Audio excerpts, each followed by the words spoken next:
신신명 제37개송 마지막 개송 되겠습니다. 신심이 둘이 아니니 둘이 아닌 신심은 언어의 길이 끊기고 삼세가 아니로다. 다만 살아있을 뿐인 마음. 여러분은 신심이 무엇인가에 관하여 상당히 오랫동안 들어왔습니다. 결국 8만 4천 가지 방법으로 다 따져본 셈입니다. 여기에는 8만 대장경의 법문이 다 들어있고 전등 염송이 다 들어있다고 해야 옳습니다. 뿐만 아니라 1700가지 화두가 모조리 들어있단 말입니다. 그러므로 이 신신명 가운데는 어느 것 하나 들어있지 않은 것이 없습니다. 이 구절에서는 결론 삼아서 좀 여러 가지로 부연해서 말하겠습니다. 신신명의 37구절이 모두 무엇을 어떻게 어떠한 마음의 자세를 가지고 불교를 믿는가는 설명하는 글입니다.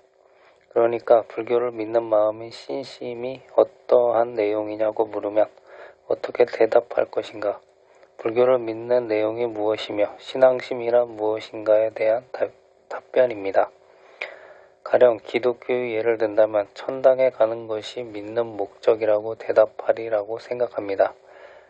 대개는 구경의 목적이 천당에 가는 것이라면 거기에 올라가서 하나님이 된다든가 예수가 된다든가 하는 것보다는 인간으로서 될 수 있는 한 천당에 가서 오래 살고 싶다는 게 목적일 거라는 거지요. 그러니 불교를 믿는 것도 무슨 내용이 있어야 하지 않겠느냐는 것입니다. 극락세계에 가서 구경 성불을 하겠다든가 아니면 이 사바세계에 다시 태어나서 중생을 제도하고 난 다음에 성불하겠다는 큰 서원을 세운다든가 하는 목적을 내세우자는 것입니다. 그러나 이 오타각세의 사바세계에서는 공부하기가 참으로 어렵습니다. 시집가고 장가가야 하고 하루에 3끼 밥 먹어야 하고 먹더라도 잘 먹어야 하는 등의 여러 가지 조건들 때문에 여기서는 공부하기가 퍽 어렵다는 것입니다. 참선한다고 좀 앉아 있노라면 육신이 자꾸 충동을 일으켜서 가만히 있지를 못합니다. 궁둥이도 아프고 허리도 아파오고 마누라가 보고 싶다, 남편이 보고 싶다, 자식 생각이 난다 하는 등의 시끄러운 생각들 때문에 공부가 잘 안됩니다. 그러니 극락세계에 가면 그런 일들이 없습니다. 거기는 의식주 걱정이 필요가 없는 곳이며 몸뚱이가 허공을 날아다니고 우리 사바세계는 부처님이 잠깐 왔다 가버리지만 거기서는 아미타 부처님과 모든 보살님들이 늘 계셔서 설법을 해주십니다. 그러니 그곳은 조건이 참 좋아서 공부가 저절로 된다는 것입니다. 그렇지만 이 사바세계에서도 할 수는 있습니다. 마음을 깨쳐서 할 수 있다는 것입니다. 부처니 뭐니 하고 굉장히 복잡한 설명을 하는데 나도 그거 한번 되어 봤으면 좋겠다고 생각합니다. 어떻게 하여야만 부처가 될 수 있느냐? 어떠한 마음씨, 어떠한 신심을 가져야만 부처가 되느냐는 것입니다. 그러나 신심이라고 다 신심이 아닙니다. 신심은 둘이 아니다 라는 말은 곧 우리의 마음은 주관과 객관, 장단, 취사, 증해 등의 구분이 없고 부처와 중생이 따로 없으며 나와 현상계가 둘이 아님을 말합니다. 이렇게 둘이 아닌 우리의 신심은 그렇다고 하나라고 집착할 것도 아닙니다. 오늘 춘천에서 군 법당 중공식이 있어서 다녀왔습니다. 우리 종단에서는 조금밖에 보조를 하지 못하였는데도 아주 훌륭한 법당을 건립하였습니다. 군단장의 원력과 순전히 군인들이 헌신적인 노력으로 세운 것입니다. 거기서 어느 한 사람이 나한테 하는 말이 텔레비전에서 종종 내가 하는 법문을 듣자니까 마음의 자세를 바로 갖자고 자꾸 말하는데 어떻게 하여야만 바른 마음 자세를 갖게 되는 것이냐고 물어왔습니다. 그래서 나는 대답하였습니다. 남의 말 따라가지 말라. 부처의 말도 따라가지 말고 공산당의 말도 따라가지 말고 공자의 말도 따라가지 말고 자본주의 말도 따라가지 말라. 부처님께서 내 말 따라오라고 한마디 하신 적이 없습니다. 대개 종교는 모두 나를 따라오라, 나의 말을 들어라 하고 말하지만 석가열애는 그런 말씀을 하지 않으셨습니다. 다만 너를 깨쳐라, 너 자신을 깨쳐라 하는 겁니다. 너를 깨치라고 하는 것입니다. 우리가 모두 마음속에 부처님 하나씩 가지고 있으니 그것을 알아야 한다는 것입니다. 말하자면 순전히 중생들더러 부처님 되라는 말씀입니다. 나를 따르라는 말을 한마디도 없고 부처가 되어 놓고 보니 이러이러하더라 하는 말씀을 하시는 겁니다. 모든 능력이 우리 마음 가운데 다 갖추어져 있으니 부처가 되어 생사를 초월하고 자유자재하며 또 전지전능하게 되어 많은 중생이 모두 소원대로 다 보살펴 줄 수 있는 절대 능력자가 되어야 한다는 것입니다. 그러기 위해서 우리는 불교를 신앙한다, 중이 된다 하고 별짓들을 다 하지만 그런 짓 다 집어치우고 딱 부처가 되겠다 하는 마음 하나 굳게 가지라는 것입니다. 그러면 부처가 되겠다 라고 하는 말은 턱 쉽지만 어떻게 하여야만 부처가 될 수 있느냐는 것입니다. 자꾸 기독교 예를 듭니다만 가령 기독교에서 천당에 가서 영생을 하겠다고 하면 더 물을 것이 없이 다 끝난 말입니다. 사람이 마지막에 가서 죽기를 싫어하는 것은 누구나 마찬가지입니다. 나부터라도 죽기가 싫어서 이렇게 하는 것 아니겠습니까? 농사 짓는 일이나 장사하는 것도 죽기 싫어서 하는 것이지 그것이 좋아서 하지는 않습니다. 안 죽으려고 또 다시 말해서 죽기 싫어서 하는 것입니다. 그러니 국민이 자기 직업에 충실하고 일 부지런히 하고 알뜰하게 참되게 산다는 것이 따지고 보면 안 죽으려고 노력하는 일들입니다. 대통령이나 아무리 고관대작이라도 죽을 일 떠나가지고 한 생각도 없고 한마디 말도 없게 됩니다. 죽는 것, 그것이 무서워서 지금 이렇게 부지런히 일하고 있습니다. 늘 하는 소리지만 우리 인류가 전쟁을 좋아하는 사람은 한 사람도 없습니다. 남녀노소를 막론하고 전쟁을 바라는 사람은 없는데 왜 이 지구상의 전쟁이 그칠 날이 없습니까? 그것은 영웅이라고 하는 정신 이상자들이 간혹 하나씩 나와가지고 시끄러움을 일으키기 때문에 그런 것입니다. 이들은 머리가 비상하여 강력한 조직과 방법을 만들어 최후의 한 사람까지 싸우라는 것입니다. 이 전쟁에 몇 천만 명이 죽더라도 자기 한 사람한테 명예만 돌아오면 된다는 거지요. 다 죽어놓고도 영웅 그 한 사람의 공로만 앞세운단 말입니다. 옛날 제국주의가 그러했지만 오늘날은 더합니다. 공산주의자가 그런 것이고 민주주의 하는 것도 내내 그러합니다. 그러니 현재 우리가 당면한 전쟁은 가만히 있더라도 또 남침하여 우리를 다 죽일 것이니 응전을 안 할 수가 없는 것입니다. 전쟁이 끝나거든 온 세계의 청소년들이 총궐기하여 전쟁 반대 데모를 벌려 평화운동을 전개하자는 것입니다. 한국 사람 우리 모두가 그렇게 하자는 것입니다. 한창 젊은 사람, 꽃송이 같은 젊은이들이 무엇 때문에 죽어가야 하느냐는 것입니다. 몇 사람 때문에 우리 청소년들이 희생당하는 것을 모든 전쟁이 다 같습니다. 우리 인간이 총칼을 가슴에 들이댈 이유가 없지 않습니까? 다 살려고 발버둥 치는데 다시 되풀이합니다만 이 마음자리는 물질도 아니고 홍도 아니며 무슨 사상도 아니면서 다만 살아있는 것일 뿐입니다. 이 살아있다는 것도 깨쳐봐야 알 수 있으며 그렇게 돼봐야 합니다. 다만 말하는 이놈이 이놈인데 먼데 있는 것도 아니고 한치 떨어져 있지도 않습니다. 지금 말하고 있는 이놈이 이겁니다. 우리가 지금 신신명을 들었는데 그냥 무언가 어슴풀에 떠오르는 것이 있을 겁니다. 모든 생각의 주체가 마음이다. 생각의 주체라고 하는 마음. 이것은 생각과 다르다는 말이 됩니다. 마음은 온갖 생각을 다 낼 수 있습니다. 과학 생각도 내고 철학 생각도 내고 종교 생각도 내고 윤리 생각도 내며 정치, 경제, 문화, 예술 같은 모든 것을 다 마음이 내는 것입니다. 이 모든 생각을 적어 놓은 것이 하나의 학문이 되는 것입니다. 그렇지만 온갖 생각을 다 낼 수 있는 이 마음자리는 예술도 아니고 정치도 아니며 선도 아니고 악도 아니며 남자도 아니고 여자도 아니며 아무것도 아니면서 아무것도 아닌 것조차도 아니어서 죄도 없고 복도 없는 정말 깨끗한 것이며 무사한 것입니다. 아무 일 없는 이놈이 지금 이야기하고 듣고 있습니다. 바로 여러분이 마음자리가 그렇다는 겁니다. 그러니까 우리가 남의 말을 따라다니다가 가령 석가열애의 말을 듣고 참 그거 들어볼만 한 말이구나 하고 따라가면 벌써 자기 신체는 낭패입니다. 그것은 석가열애한테 미친 사람입니다. 석가열애의 법문을 다 들어봐야 석가열애 법문 듣는 껍데기 인간일 뿐 별 수 없습니다.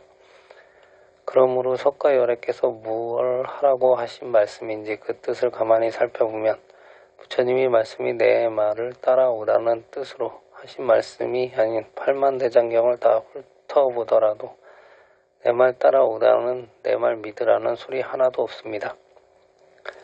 내가 앞에서 말하였지만 금강경에서 부처님께서 수보리야 열애가 무슨 법을 말한 적이 있느냐 하고 물었습니다. 30년 동안에 무슨 법을 설명한 것이 있겠느냐는 뜻입니다. 수보리가 대답하기를 제가 40년 동안 모시고 다녔지만 이것이 불법이다라고 말씀하신 적이 없습니다. 제가 이런 말씀을 드리는 이유는 부처님께서 웬만큼 많은 말씀을 하셨습니다만 거기에는 간직해야 할 말씀은 한 가지도 없다고 생각합니다. 제가 부처님 따라다니면서 좋은 말씀을 많이 들었습니다만 남한테 전할 수 있는 말씀은 한마디도 없었습니다라고 하셨습니다. 그러므로 부처님께서 하신 말씀은 많지만 지혜로운 수보리 자신은 들은 일도 없다. 그런 말이 됩니다. 부처님께서 40년 동안 삿된 것과 바른 것을 가리고 불법과 불법 아닌 것을 구별하시면서 동시에 일체의 학문, 사상, 신앙 등을 모두 때려치우셨습니다. 그런데 부처님께서 무엇 때문에 그렇게 하셨는지 그 이유를 아는 사람이 몇이나 되냐는 것입니다. 그런데 수보리가 알아들은 셈이지요. 내가 무슨 법문을 설한 것이 있느냐? 불교라고 설한 무엇이 있느냐? 아니올시다. 부처님께서 지금까지 한 말씀도 입을 여신 일이 없습니다. 왜 그러냐 하면 부처님께서 지금까지 무엇라 말씀을 하셨지만 그것은 부처님께서 꿈속에서 잠꼬대 하신 것이지 딱 부처님 법이 이런 것이다 하고 뚜렷이 어떤 것을 지적해서 하신 말씀은 아닙니다. 그러므로 부처님께서 하신 말씀은 제가 기억하고 명심해서 실천해야 되겠다고 생각되는 말씀은 한마디도 없습니다. 수보리가 대답한 것이 그것입니다. 우리는 여기서 수보리 대답이 왜 그렇게 나왔는지 생각해 보아야 합니다. 그것은 부처님께서 수보리를 그렇게 가르쳤기 때문이며 아무 관역도 없고 어디 맞는 데도 없이 허공 중에다 대고 활을 쏘거나 마찬가지 말씀을 하셨다는 것을 수보리는 잘 알아차렸기 때문입니다. 그러므로 수보리는 벌써 그 관역을 맞춘 셈입니다. 금강경 전체가 그런 식의 대화로 이루어졌는데 불법하지만 불법 아닌 그것이 불법입니다. 부처님 말씀하신 바냐바라밀은 바냐마라밀이 아닌 그것이 곧 바냐바라밀이다. 일체 중생은 중생이 아닌 그것이 이른바 중생이다 하는 식의 대화들입니다. 금강경은 바냐로 넝쿨처럼 얽혀 있다고 해서 넝쿨 바냐라고 합니다. 일단 모든 것을 부정한 다음에 표현을 초월한 어떤 것을 나타내고 있습니다. 앞에서도 말한 것처럼 부처님 말씀에는 그대로 따라오라거나 무작정 믿으라는 말은 한마디도 없는 것을 알아야 합니다. 신신명은 금강경과 조금 다른 데가 있습니다. 그것은 백척간도에서 한 걸음 더 나아온 뜻이 여기에 묻혀 있습니다. 소위 조사선과 달마선이 여기에 묻혀 있는 것입니다. 그리고 불법은 믿는 신앙의 내용이 무엇이냐는 것과 불법에 대한 신심이 무엇이며 불법 신심은 어떤 조건이라야 하는 데에 대한 똑바른 답변인 것입니다. 인간이 하느님 말씀을 그대로 지켜서 그 공덕으로 하느님 곁에 천상에 가서 영생을 누리고 싶다. 인간 세상에서는 영생이 안 되겠으니 이 육신, 허망한 이 몸뚱이를 버리고 천당에 가서 영생하고 싶다 하는 것은 참으로 좋은 생각입니다. 그러나 죽기 싫어서 그런 생각을 하지만 거기 가서도 안 됩니다. 천당이 나중에 녹아 없어질 때가 있으면 그때 가서는 어디 가서 살 것이냐 하는 것입니다.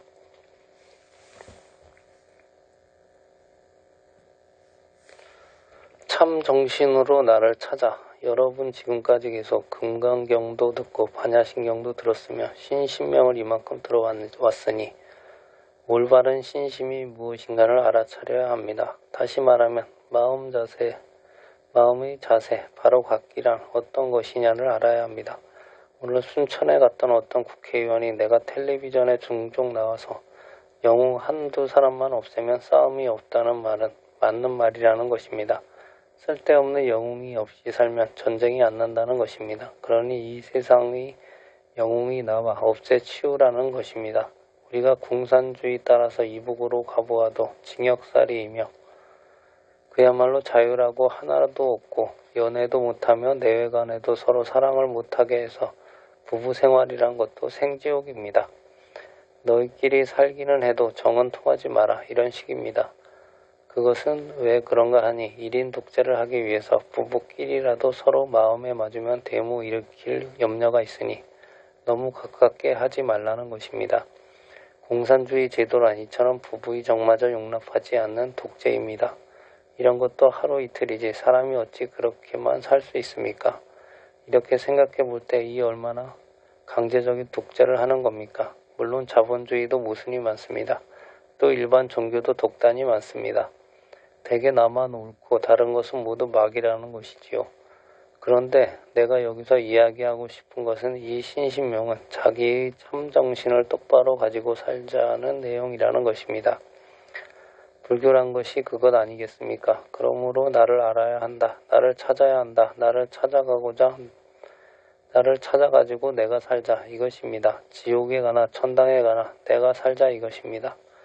그러니까 나인 이 마음은 참으로 아무것도 아니기 때문에 자살할 수도 없고 타살할 수도 없는 것이며 영생하고 있다는 것입니다. 그래 춘천에서 무슨 소리를 하였는가 하니 우리는 영원히 관광을 나섰다. 관광하러 나선 걸음이다 했습니다. 우리의 생사라는 것이 그것입니다.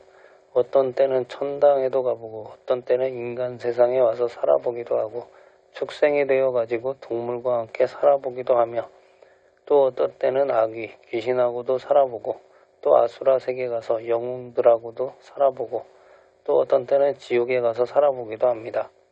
지옥에 가면 고생은 되겠지만 편한 생활만 하다가 고생도 한번 해보아야지요. 그러니 우리는 관광으로 나선 셈인데 3계 사생육도로 돌아다니는 것은 이 마음이 죽지 아니하고 관광여행으로 돌아다니는 것이기 때문입니다.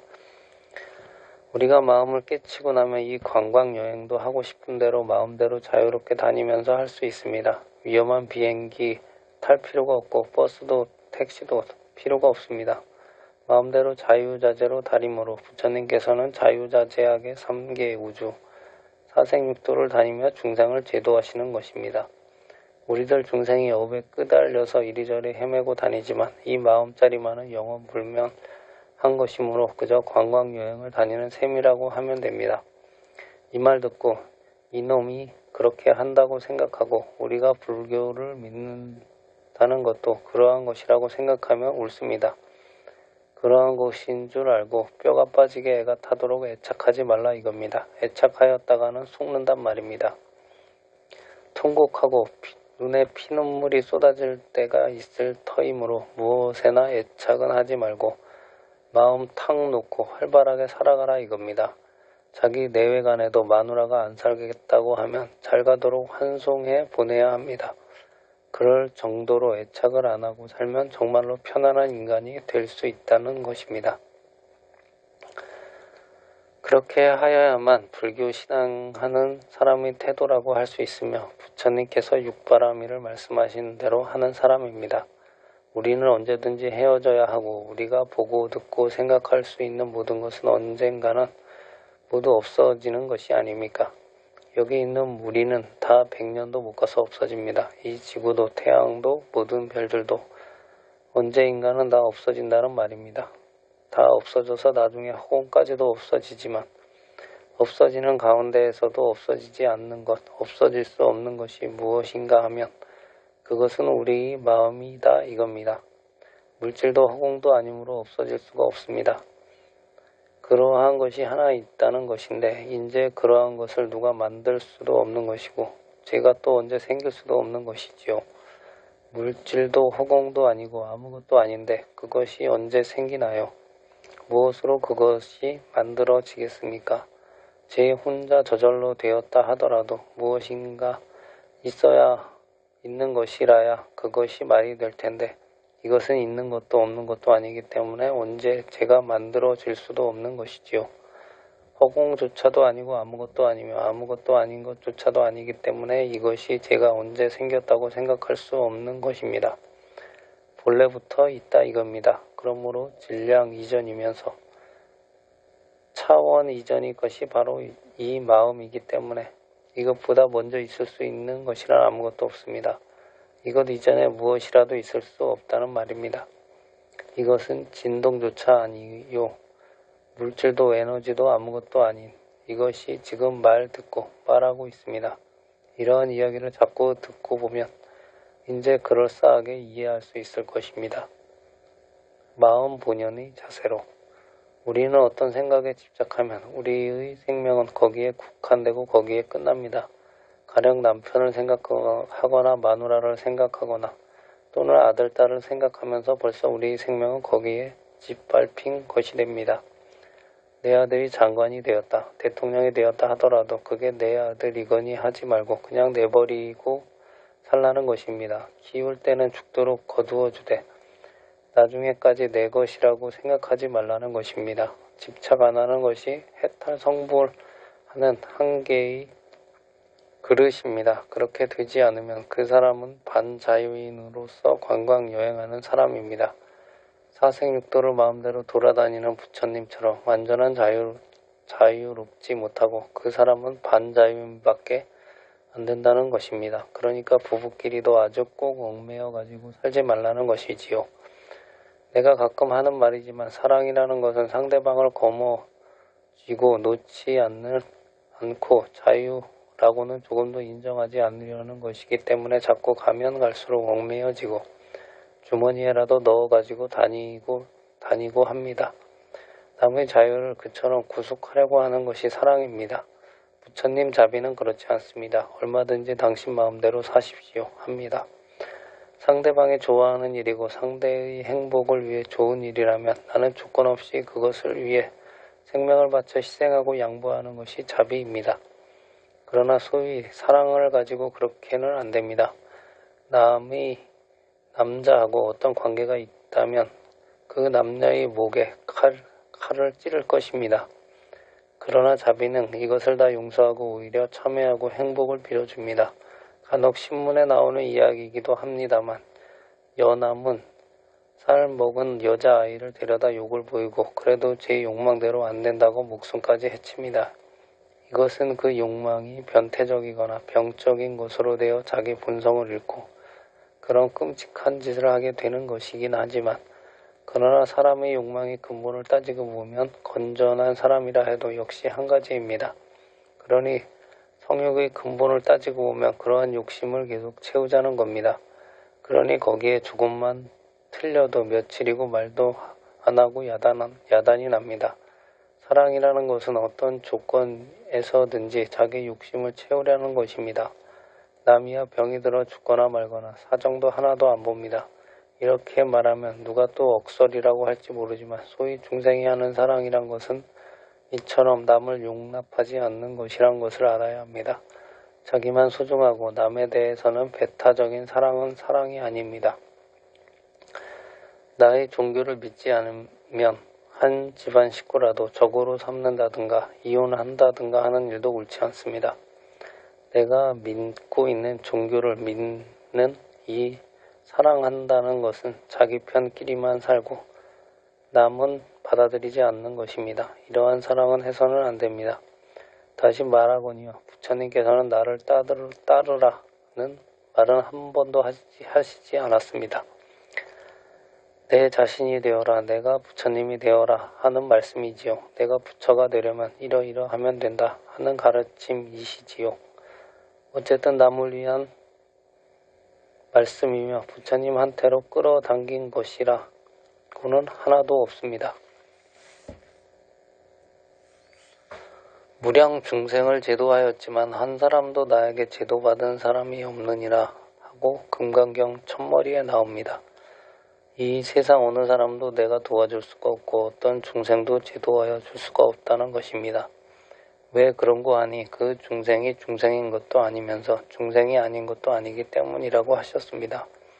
부처님께서는 참 기막힌 말씀을 하셨습니다. 그 말씀을 하시느냐고 석가열애께서는 무진애를 쓰셨습니다. 금강경이 알아듣기 어려운 것이 이런 점입니다.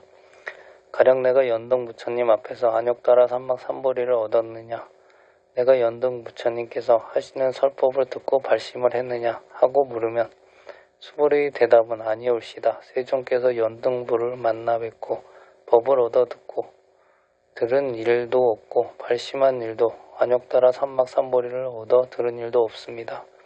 이렇게 자꾸만 수보리가 대답하는 것입니다.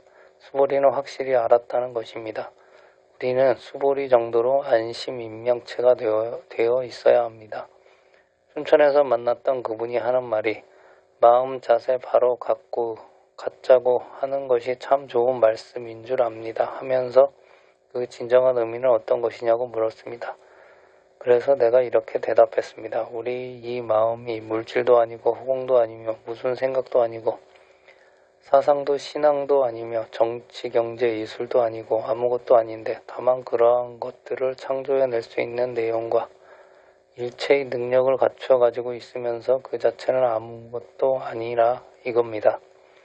우리가 이런 경지에까지 들어서야만 전쟁을 안 할 수 있습니다. 이것은 어려운 것도 쉬운 것도 아닙니다. 마음을 똑바로 갖는 것, 그것이 마음의 본연자세 갖기입니다. 이것을 인식하게 되면 거기에 가까워집니다. 아니, 아무것도 인식할 것이 없습니다. 왜 그런 거 아니? 그것은 꿈이기 때문에 우리는 꿈에 부처님을 만났다, 옥황상제를 만났다, 예수님을 만났다, 극락에 갔다, 천당에 갔다, 절에 갔다, 예배당에 갔다 하는 것입니다. 이 모든 것이 꿈인 것처럼 중생을 제도하였다는 것도 한 가지 꿈인 것입니다. 부처님께서 49년간 하신 말씀이 이것입니다. 중생 제도하는 것도 역시 꿈이다 이겁니다. 성불했다는 것도 꿈입니다. 그러니 우리 마음의 본래 자세대로 말하자면 성불하였다는 것도 싱거운 소리지요. 한 생각도 없어지고 없어졌다는 것도 없어진 거기에서 별 보고 깨쳤다는 내용이 나타나게 됩니다. 이것은 극히 비밀스러운 것이 되어서 제가 깨치기 전까지도 설명도 안 되고 알아들을 수도 없는 것입니다. 그래서 부처님께서는 별 보고 깨쳤다는 것을 한 번도 말씀하신 적이 없습니다. 부처님께서는 이러이러한 법을 설하셨다고 하면 그 사람은 부처님을 비방한 사람이며 부처님의 말씀을 못 알아들은 사람이라고 하는 것입니다. 금강경이 그러한 내용 아니겠습니까? 또 경전마다 그렇게 되어 있습니다. 그러므로 결국 그게 무슨 말인가 하면 우리 모두가 다 같이 하나씩 가지고 있는 것이 바로 이 마음 자리, 부처님 자리라는 것입니다. 그래서 누구나 다 가지고 있고 부처 자리 그것을 깨치라는 말씀입니다. 그런데 우리가 공부하다 무엇이 보인다, 무엇이 들린다, 무엇을 안다 이렇게 하면 그것은 불법하고는 어긋나는 길입니다. 그 사람 무슨 기특한 소견이 나와서 남이 못하는 법문을 할 수 있다 하더라도 이것은 모두 빗나간 사람입니다. 우리가 지금까지 들어온 법문 가운데에서도 어느 것이 틀린 점이란 것을 어렴풋이 느낄 수 있겠지요. 실제로 석가열애가 우리 앞에 나타났다 하더라도 그건 역시 헛개비이며 우리를 홀리려고 나타난 것입니다. 그렇기 때문에 부처님한테 홀리지 않을 수 있는 마음 자세를 가질 줄 알아야 한다는 것입니다. 석가열애께서 하신 말씀을 모두 들어보면 그분의 마음 자세를 이야기했고 나의 마음 자세를 말씀하신 것입니다. 그러니 결국은 모든 생각을 초월하라, 모든 기분을 초월하라는 것입니다. 그런 때의 정신이야말로 최고의 자세라는 말입니다. 아무 것에도 끌려가지 않는 자유자재한 것입니다. 그때에 가서야 비로소 완전한 자기가 될 수 있다는 말입니다. 그러므로 이 마음자리는 물질도 허공도 아니고 사상도 신앙도 아니면서 다만 살아있을 뿐입니다. 이러한 우리 마음을 믿는 신심의 둘이다 하나다 하는 등의 시비가 따를 수 없고 동시에 이것은 우리 언설로서 미칠 바가 아니며 경계가 끊어진 자리이기 때문에 시공을 한꺼번에 초월하고 있는 것입니다. 이번에는 성철 스님의 말씀 들어보시겠습니다. 믿는 마음은 둘이 아니요 둘 아님이 믿는 마음이니. 그러면 이 진여법계를 무엇으로 깨치느냐 하면 바로 신심이라는 것입니다. 이 신심은 범부에서부터 부처될 때까지 모두 신심인 뿐인 것이니 이 신해 오증을 함께 겸한 신심입니다. 그러므로 신심은 불법 진여의 근본으로서 그것은 둘이 아니며 모든 것이 원흉하여 쌍조가 되어서 둘 아님이 신심이라 하셨습니다. 둘 아님이 신심이니 거기서는 아무 상대도 없고 무의 자제만이 남게 됩니다. 언어의 길이 끊어져서 과거, 미래, 현재가 아니로다. 그 깊고 오묘한 도리는 언어의 길이 끊어져서 말이나 문자로서 설명될 수 없고 과거, 미래, 현재의 삼세가 없다는 것입니다. 여기서 언어의 길이 끊어졌다 하니 벙어리 세 개냐고 할지 모르나 그렇지 않습니다. 상대적인 언어의 길이 끊겼지만 원형무예한 진여법계에서는 언어의 길이 끊어졌다고 해도 한마디 한마디가 무한한 진리로서 모든 것이 다 표현되어 있습니다. 또 삼세가 없다 하지만 삼세가 끊어진 곳에 삼세가 분명하여 과거 속에 미래가 있고 미래 속에 과거가 있으며 현재 속에 과거가 있고 현재 속에 미래가 있는 것입니다. 그러므로 과거도 미래도 현재도 아닌 동시에 과거 속에 미래가 미래 속에 현재가 원흉하여 무의 자제한 진여법계가 있을 뿐이라는 것입니다.